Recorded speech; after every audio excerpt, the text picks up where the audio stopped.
नमस्ते दोस्तों। Learn and succeed with मोहित मिश्रा में आप सबका बहुत बहुत स्वागत है। आज हम बात करने वाले हैं प्रेसी राइटिंग के बारे में। तो इस क्लास में आप प्रेसी राइटिंग के बारे में क्या क्या लर्न करेंगे। सबसे पहले तो आप लर्न करेंगे कि प्रेसी राइटिंग होती क्या है। उसके बाद में प्रेसी राइटिंग का जब प्रॉब्लम आपके सामने आए तो आप उसे अप्रोच कैसे करें अपने एग्जामिनेशन के अंदर। क्या आपको स्टेप्स फॉलो करने हैं ताकि आपको प्रेसी राइटिंग में मैक्सिमम मार्क्स मिल सके आपको। उसके बाद में कुछ प्रैक्टिकल टिप्स मैं आपको बताऊँगा। मैं ये आपको बताऊँगा कि आपको कौन-सी मिस्टेक्स प्रेसी राइटिंग के समय अवॉइड करनी चाहिए और एक आपको एग्ज़ाम्पल देके प्रेसी राइटिंग किस तरीके से मैंने किया था या कैसे मैं करता हूँ, मैं आपको बताऊँगा। तो चलिए, सबसे पहले हम जानते हैं कि प्रेसी राइटिंग क्या है। देखिए, 2 प्रकार के क्वेश्चन्स आते हैं। या तो आपसे बोलेंगे आप प्रेसी राइटिंग लिखिए या फिर आपसे आपसे बोलेंगे कि आप समरी लिखिए। तो प्रेसी जो होती है उसके अंदर हमेशा एक ख़ास बात होती है और वो समरी से इसलिए डिफ़र करती है क्योंकि प्रेसी में हमेशा एक टाइटल होता है और समरी में हमेशा आप लिखते हैं summary of this, you know summary of the passage लिख देंगे तब भी काम चल जाएगा। और प्रेसी में हमेशा वो जो कंप्लीट पैराग्राफ होता है, जो आर्टिकल की समरी होती है, उसका एक टाइटल होता है। दूसरी बात, प्रेसी में जो ओरिजिनल मैसेज है उसका सीक्वेंस, उसका टोन, उसकी वॉइस, मतलब फर्स्ट पर्सन में बात हो रही है, सेकंड पर्सन में बात हो रही है, थर्ड पर्सन में बात हो रही है, वो हमेशा फॉलो होती है। और प्रेसी के अंदर एकदम एब्सोल्युटली नेसेसरी और सेलिएंट डिटेल्स होते हैं, जबकि समरी में हम थोड़ी-सी अधिक कोशिश ये करते हैं कि अ, डिटेल्स ज़्यादा हों, इन्फॉर्मेशन कोई भी लूज़ ना हो, कोई भी लॉस ना हो इन्फॉर्मेशन का। और जो समरी होती है उसमें ओरिजिनल उसके सीक्वेंस को फ़ॉलो करना ज़रूरी नहीं होता। तो अब सवाल ये उठता है कि प्रेसी राइटिंग में आपको कितने शब्दों में उसको सिकोड़ना होता है, तो यूजुअली जो है 1/3 इज़ द कॉमन नॉर्म। मतलब अगर आप 1/3 में उसको कर देते हैं, जितने वर्ड दिए हैं, मान लीजिए 300 वर्ड का पैसेज है तो आपको 100 वर्ड तक में उसको समेटना होगा। अगर मान लीजिए 450 वर्ड्स का पैसेज है तो आपको 150 वर्ड्स के अंदर उसको समराइज़ करना होगा।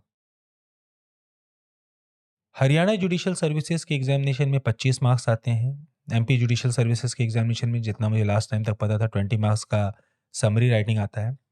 एसएससी के एग्जामिनेशंस में समरी एंड प्रेसी राइटिंग पूछा जाता है। बैंक्स के एग्जामिनेशन में पूछा जाता है। यूपीएससी सीएफ में पूछा जाता है। स्कूल के एग्जामिनेशंस में पूछा जाता है और ऐसे बहुत सारे एग्जामिनेशंस में they ask प्रेसी writing and summary writing questions. Moreover, Prezi writing is also quite important because it's a necessary skill to have if you want to be a good note writer or you know. And the important thing about Prezi writing question is that it judges at the same time the comprehension skills, the vocabulary skills, the grammar skills, and the intellect of a person. अब the question now arises कि how to approach Prezi और summary writing problems in an examination. तो जैसे कि आपको मैं पहले बता चुका हूँ कि मैं सबसे पहले क्वेश्चन से चालू करूँगा आपके लिए, ताकि once the question becomes clear in your mind then it will be easier for you to follow what I am going to tell you. Okay, तो सबसे पहले मैं आपको ये एमपी जुडिशियल सर्विसेज का पेपर दिखा रहा हूँ। इसमें साफ तौर पे ये बोला जा रहा है कि summarise the one of the following English और हिंदी पैसेज। ये एमपी जुडिशियल सर्विस का एग्जामिनेशन है, का पेपर है, आर्टिकल एंड समरी राइटिंग का। ये शायद मोस्ट प्रोबेबली 2018 या 2019 का पेपर है। तो अब इसमें आप देख सकते हैं कि अंग्रेजी में लिखा हुआ है, it is very easy to acquire the bad habits such as eating too many sweets and too much food और drinking too much fluid of any kind. Alcohol के बारे में बात कर रहा है और उसी को, बुरी आदतों को अपनाना बहुत आसान है, जैसे कि बहुत सारी मिठाई, बहुत सारा खाना या किसी भी तरह के तरल पदार्थ को बहुत मात्रा में पीना। तो सेम चीज़ को उन्होंने हिंदी में और इंग्लिश में दिया हुआ है और उसको समराइज़ करने के लिए वर्ड का यूज़ कर रहे हैं, समरी देनी है। अब मैं आपको दिखाना चाहूँगा हरियाणा जुडिशियल सर्विसेज एग्जामिनेशन का पेपर। ये इंग्लिश का पेपर है। पिछले वाले पेपर में 100 में से 20 मार्क्स थे, इस वाले में 200 मार्क्स का पेपर है, जिसमें से 25 मार्क्स प्रेसी राइटिंग के लिए दिखा रहे हैं। आपको ये शायद दिख नहीं रहा होगा, तो मैं इसको थोड़ा बड़ा कर के पढ़ाने की कोशिश करता हूँ आपको। Write a precis of the following passage of about 1/3 of the original length and give appropriate title. देखिए, प्रेसी में हमेशा टाइटल के बारे में बात करते हैं। उसके बाद में ये लगभग वर्ड्स की संख्या भी दी गई है और ये भी बोला गया है कि आप इसको 1/3 में करिए। देखिए, वर्ड को यूज़ कीजिए प्लीज़। देखिए, यहाँ पे लिखा हुआ है आपका 1/3, ये आपका 1/3 यहाँ पे लिखा हुआ है। ओके? पर अगर आप एमपी जुडिशियल का पेपर देखेंगे तो उसमें सिंपली लिखा हुआ है कि आप समराइज कीजिए। अब सवाल ये उठता है कि समरी के लिए ऑप्टिमल वर्ड स्ट्रेंथ कितनी होनी चाहिए? तो समरी के लिए भी 1/3 की ही वर्ड स्ट्रेंथ ऑप्टिमल सही मानी जाती है। अब देखिए, हमेशा एक जो बहुत बड़ी गलती हम इनफैक्ट किसी भी एग्ज़ामिनेशन से पहले करते हैं कि हम अपना टाइम प्लान करके एग्ज़ामिनेशन में नहीं जाते। तो मैं भले वो एसएससी का आपका पेपर हो, यूपीएससी सीएएफ का पेपर हो, बैंक का किसी एग्ज़ामिनेशन का पेपर हो, स्कूल का पेपर हो, चाहे जुडिशियल सर्विस एग्ज़ामिनेशन का पेपर हो या कोई भी और एग्ज़ामिनेशन का पेपर जिसके अंदर प्रेसी राइटिंग पूछते हैं, तो उसमें आपको you should determine beforehand the time that you are going to require to spend on it ना। अब जैसे एमपी जुडिशियल सर्विसेज का जो पेपर है वो 3 घंटे का होता है। उसमें टोटल 180 मिनट होते हैं और वो पेपर 100 मार्क्स का होता है। तो 1 मार्क के लिए आपके पास 1.8 मिनट्स हो गए, मतलब कि 108 सेकंड्स। तो 20 मार्क्स का अगर मान लीजिए आपका पेपर है, तो आपके पास उस क्वेश्चन को अटेम्प्ट करने के लिए टेक्निकली एग्जामिनर जानता है कि 2160 सेकंड्स है, मतलब लगभग 36 मिनट। अब इसमें आप कुछ मिनट्स इधर-उधर सोचने में या नॉर्मल ह्यूमन कंसंट्रेशन में जो वेस्ट होते हैं, उनको एक्सक्लूड कर दिए तो अबाउट 30 मिनट्स आपके पास में हैं। यू हैव अबाउट 30 मिनट्स ना। उसके बाद हरियाणा जुडिशियल सर्विसेज में जैसा कि हमने देखा कि टोटल 200 मार्क्स का है और जिसमें 180 मिनट्स का आपका पेपर रहेगा, जिसमें 1 मार्क्स के लिए आपके पास में 0.9 मिनट्स हैं, मतलब टोटल 54 सेकंड इनको हम कह सकते हैं। तो 25 मार्क्स के लिए 1350 1350 सेकंड्स हो गए, लगभग 22.5 मिनट। तो आप उसको राउंड ऑफ कर दिए, 20 मिनट्स आपके पास में हैं। अब अगर आप लिखने की कोशिश कीजिए ना, तो मेरा ये कहना है कि you should spend the time that the question deserves. See, these are very important marks. Even a difference of 5 marks between your précis and someone else's précis can mean a difference of rank of about 5 to 10. Therefore, these are highly competitive examinations and there is no point in wasting even a single mark. तो इसीलिए you should spend the time that this question deserves. अब देखिए, usually जो writing की speed होती है वो about 20 words पर मिनट के आसपास की मिनिमम होती है, 25 वर्ड्स के आसपास का एवरेज होता है। कुछ लोगों की 30-35 होती है, बट मैं 20 मिनट मान के चल रहा हूँ। तो 1/3 ऑफ द पैसेज इन हरियाणा मान लो 321 वर्ड का है, वो 319 था, बट मैंने 3 से डिवाइड होने के लिए 321 कर दिया। तो 107 वर्ड्स का आपका पैसेज है जिसको लिखने के लिए बमुश्किल आपको 5 मिनट समथिंग चाहिए। ओके, तो ये जो 5 मिनट आपको चाहिए, सिर्फ आपको लिखने के लिए 5 मिनट चाहिए, बाकी जो 15 मिनट का समय आपको स्पेंड करना है वो केवल समराइजिंग की प्रक्रिया में करना है।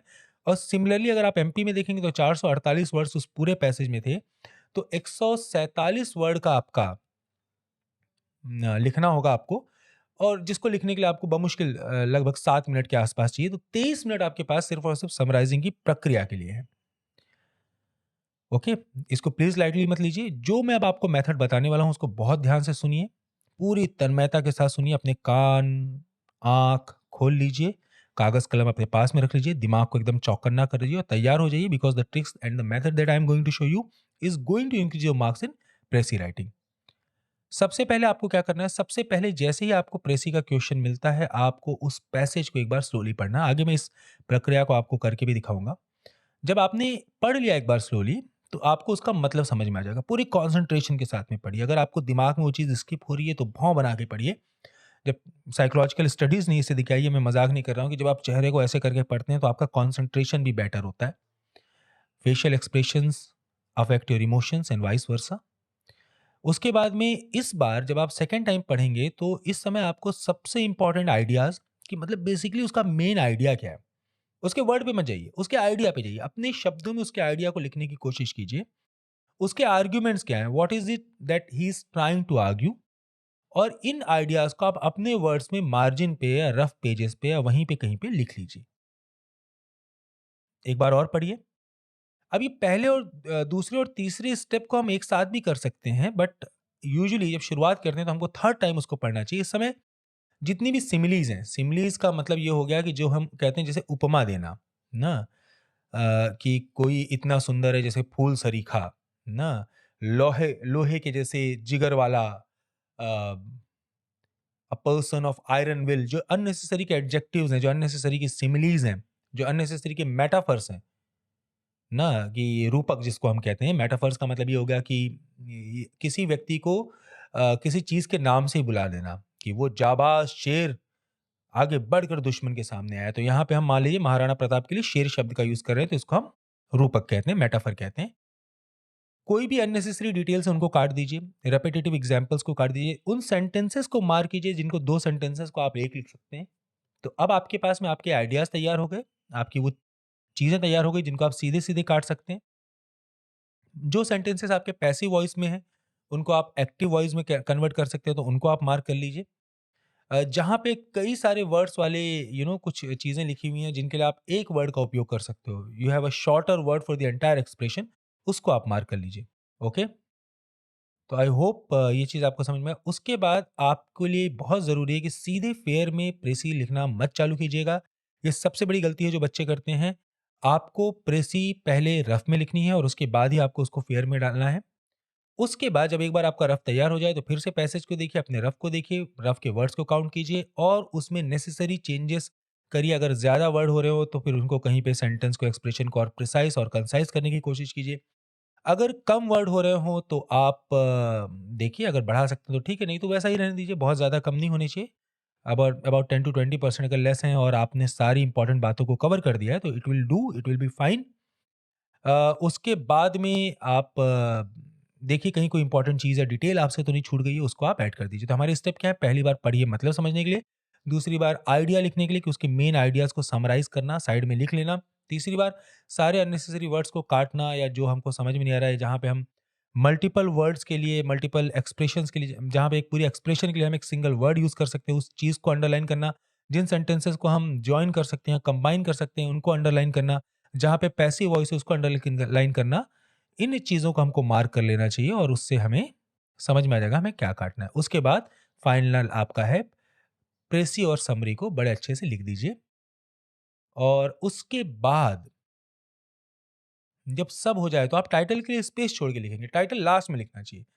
अगर आप शुरुआत से टाइटल सोचने लगेंगे ना तो उसमें टाइम बहुत वेस्ट हो जाता है। जब एक बार आप पूरी प्रेसी राइटिंग कर लेंगे तो अपने आप आपको टाइटल का मतलब समझ में आ जाएगा। यूजुअली टाइटल अबाउट 10 वर्ड्स के आसपास से, उससे कम ही होना चाहिए, उससे ज़्यादा नहीं होना चाहिए। अब देखिए कुछ टिप्स हैं मेरी प्रेसी राइटिंग के लिए। ये सारी बातें आपको जैसे ही आगे आप मेरे क्वेश्चंस को देखेंगे तो आपको ये समझ में आ जाएगा। एज़ ऑफ नाउ इस पे ध्यान दीजिए। कई सारे वर्ड्स की जगह पे आप एक वर्ड्स का यूज़ कीजिए। जैसे for reason similar to this मान लीजिए लिखा है तो आप उसके लिए सिंपली लिख सकते हैं सिमिलरली। फॉर दिस रीज़न अगर लिखा हुआ है तो आप हैंस, देयरफॉर यूज़ कर सकते हैं। स्मॉलर सेंटेंसेस को लार्जर वर्ड में कंबाइन किया जाता है जिससे कि आपकी स्पेस बचती है ना।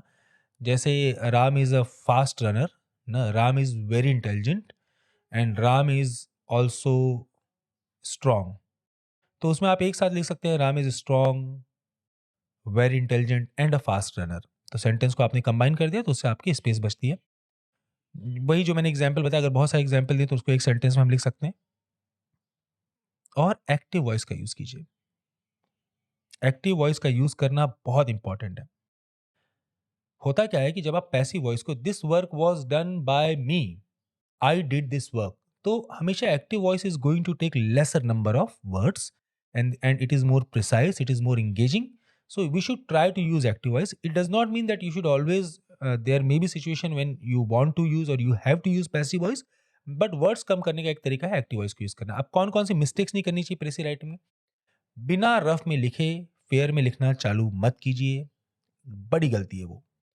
चूंकि ग्रामेटिकली करेक्ट एक्सप्रेशन के लिए नंबर दिए जाते हैं तो प्रूफ रीड करना अपने उसको रफ में जब वो लिखा हुआ है तो बहुत ज़रूरी है, और उसके बाद प्रूफ रीड करने के बाद ही आपको उसे फेयर करना चाहिए, क्योंकि जब हम सीधे लिखते रहते हैं तो अच्छे खासे लिखों से भी गलतियां होती हैं। मैंने एग्जामिनेशन निकाले बट अभी भी अगर मैं सीधा लिखना चालू करूँ उसके बाद उसको प्रूफ रीड ना करूँ तो हमेशा उसमें कुछ ना कुछ गलतियां मिल जाएंगी। अंग्रेज नहीं हम लोग, हिंदी में लिखूंगा तो शायद गलतियां कम मिले बट उसमें भी मिल सकती हैं। अपनी वर्ड लिमिट को कभी ओवरशूट नहीं करना चाहिए, बिकॉज देखिए प्रेसी और समरी राइटिंग का मेन मतलब ही होता है कि आप कम वर्ड्स में उसको लिख रहे हैं। अगर आप उसको ओवरशूट ही कर दे रहे हैं तो फिर उसके बाद प्रेसी और समरी राइटिंग का मतलब नहीं रह गया। उसके वर्ड्स को जितना कम हो सकता है उतना कम कॉपी करने की कोशिश करनी चाहिए, क्योंकि आपकी वोकेबलरी भी चेक हो रही है बेसिकली। तो अगर आप सेम वर्ड्स को बार बार लिखेंगे तो there is a huge chance कि ऐसा नहीं लगेगा कि आप उसको अपने वर्ड्स में लिख रहे हैं या उसकी प्रेसी बना रहे हैं, बल्कि ऐसा लगने लगेगा जैसे आप उसको कॉपी पेस्ट कर रहे हैं। और अपना एनालिसिस और अपना ओपिनियन मत लिखिए, केवल वही लिखिए जो उसमें आपको लिखा हुआ है। अपने मन से कुछ नहीं लिखना आपको। ओके, अब चलिए हम एक एग्जाम्पल करके देखने वाले हैं। और इसमें आपको सारी बातें समझ में आ जाएंगी। वही हरियाणा का जो मैंने अभी क्वेश्चन दिखाया था उसका है। अ, अब मैं इसको पढ़ रहा हूँ आपके लिए। Self reliance is the pilgrim's best staff, the worker's best tool, it is the master key that unlocks all the difficulties of life. Help yourself and heaven will help you is a maxim which receives daily confirmation. He who begins with crutches will generally end with crutches. Help from within always strengthens, but help from without invariably enfeebles the recipient. It is not in the sheltered garden, but on the rugged alpine cliff where the storms beat most violently that the toughest plants are reared. It is not by the use of cocks, bladders, and life buoys that you can best learn to swim, but by plunging courageously into the waves and buffeting them. To wait until some charitable man passes by, to stand with arms folded, sighing for a helping hand, is not the part of any manly mind. The habit of depending upon others should be vigorously resisted, since it tends to weaken the intellectual faculties and paralyze the judgment. The struggle against adverse circumstances has, on the contrary, a bracing and strengthening effect, like that of a pure mountain air on an enfeebled frame. This is a lesson which nowadays is not taught in colleges. To us, it seems the vice of modern system of education that they lay down too many royal roads to knowledge. These impediments, which formerly compelled the student to think and labor for himself, are now most carefully removed, and he glides so smoothly along the well beaten highway that he pauses not to heed the flowers on either side. Success grows out of these struggles to overcome difficulties. If there were no difficulties, there would be nothing achieved. It is well, therefore, that men should be under the necessity of exerting themselves. In this necessity for exertion, we find the chief source of human advancement, the advancement of individuals as of nations. Okay? Clear? पहली बार में, अब आप जब पहली बार पढ़ते हैं तो आपको लगता है यार मैं क्या समरी बनाऊंगा, पर हमको मोटा मोटी मतलब समझ में आ गया। अब देखिए सेकंड टाइम पे मैं सेकंड और थर्ड स्टेप को एक साथ कंबाइन यहाँ पे कर रहा हूँ। Self reliance is the pilgrim's best staff, ये सिमिली है ना, मतलब एक प्रकार का वो एडजेक्टिव दिया गया। पिलग्रिम्स बेस्ट स्टाफ के जैसा होता है, वर्कर्स बेस्ट टूल होता है, तो मतलब ये अननेसेसरी के adjective. It is the master key that unlocks all the difficulties of life. तो मैं उसकी जगह सबसे पहले लिखता हूँ self reliance is the greatest virtue which can unlock all difficulties of life. फिर मुझे लगता है कि यार अनलॉक तो सही वर्ड नहीं है, तो इसके लिए कोई और वर्ड यूज करना पड़ेगा। तो आगे चल के आप देखेंगे मैं इसके लिए फिर ओवरकम वर्ड यूज करता हूँ, because unlock is the similar word, तो हमको थोड़ा सा करना पड़ेगा। अब बोल रहे हैं कि help yourself and heaven will help you is a maxim which receives daily confirmation. He who begins with crutches which generally end with crutches, while help from within always strengthens, but help from without invariably enfeebles the recipient. अब मुझे लग रहा है कि इसका main idea है while independence and self reliance strengthens, reliance on others and dependence weakens. Okay, अब उसके बाद उन्होंने कुछ एग्जाम्पल्स दिए हैं, मैंने उनकी जगह strongest specimens are produced in roughest terrain, greatest skills are cultivated in toughest conditions. But अब इशू क्या है, मैं आपको आगे चल के बताऊंगा, देखिएगा। यहां पर मैं पैसिव वॉइस मैंने लिखा जब मैंने पहली बार में लिखा। ओके, अब देखिए यहां पे to stand with arms folded saying for helping hand is not the part of any manly mind. अब इस पूरे के लिए मैं बैगिंग वर्ड का यूज कर सकता हूँ। Is not the part of any manly mind के लिए मैं अनमैनली वर्ड का यूज कर सकता हूँ। The habit of depending on others, dependence word का यूज किया जा सकता है। Should be vigorously resisted and since it tends to weaken बोला गया है तो इट डल्स कह सकते हैं, इट मे डल लिख सकते हैं, intellectual faculties and paralyse the judgment. ठीक है, तो अब मैं इसके लिए लिख रहा हूं कि not only is the begging unmanly but dependence may dull होना चाहिए।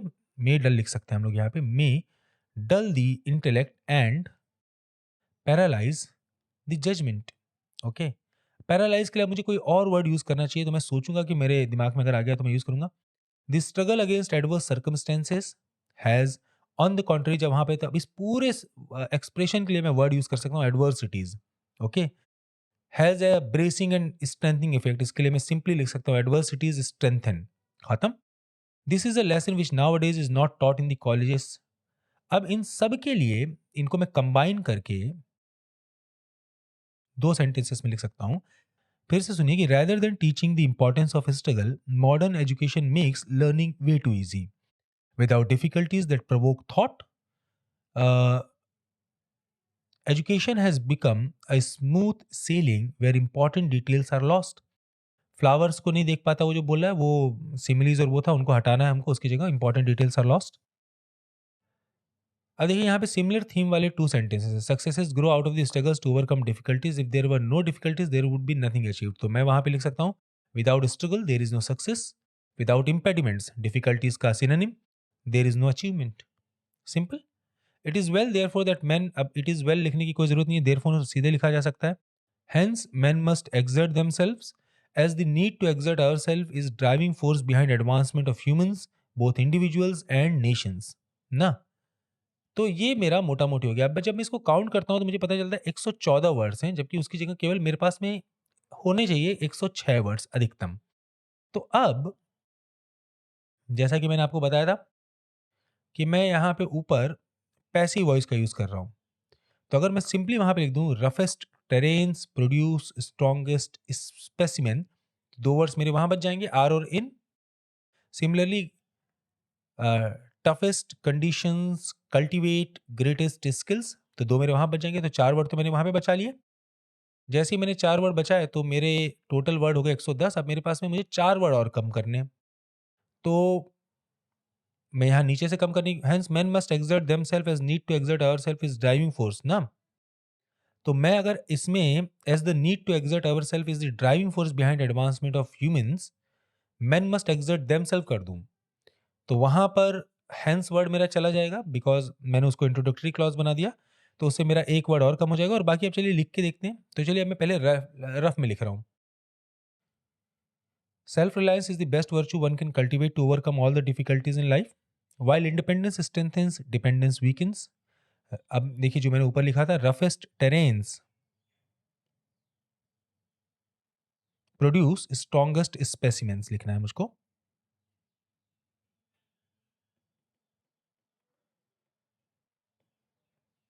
ओके और चूंकि मुझे दो सिमिलर साउंडिंग सेंटेंसेस को कंबाइन करना है तो उसके लिए मैं सेमीकोलन का यूज कर सकता हूं। Greatest skills are cultivated in toughest conditions, tough conditions cultivate great skills, या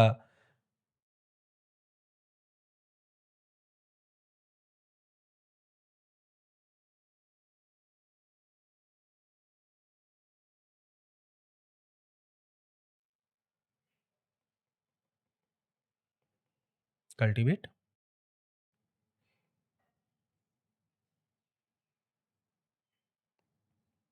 हो गया। फिर उसके बाद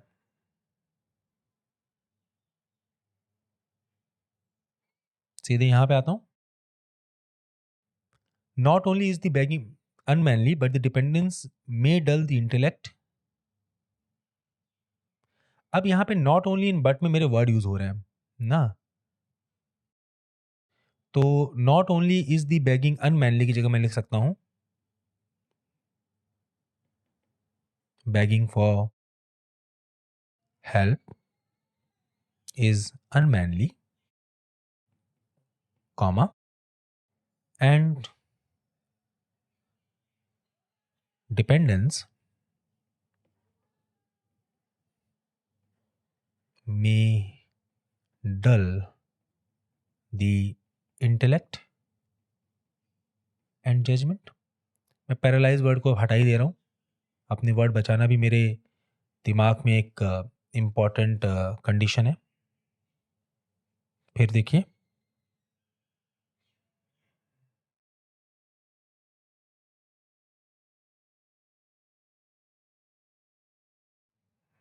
ना,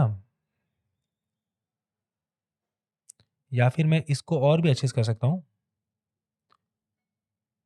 while begging for help is unmanly and dependence may dull the intellect and judgment, comma, adversities। अब देखिए मैं दो सेंटेंसेस को कंबाइन कर रहा हूं, स्ट्रेंथन हो गया, एडवर्सिटीज स्ट्रेंथन।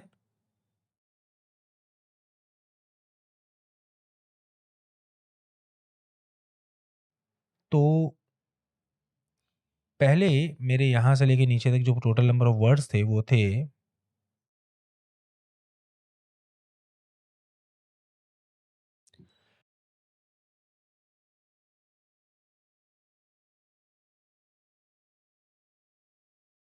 53 वर्ड्स थे। अब देखते हैं हमारे पास अब कितने हो गए, 1 2 3 4 5 6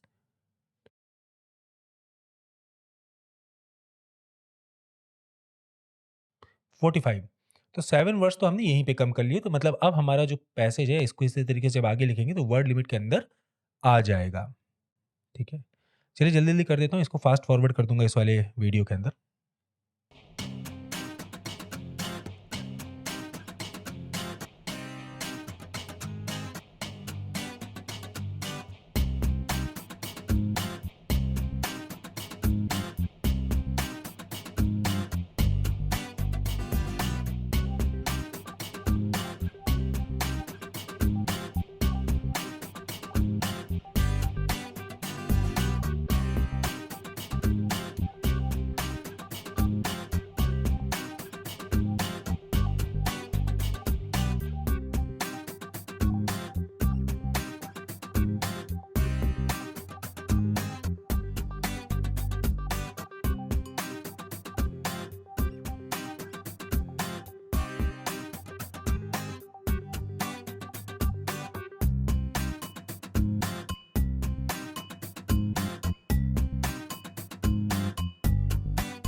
अब चलिए एक बार वर्ड गिन लेते हैं।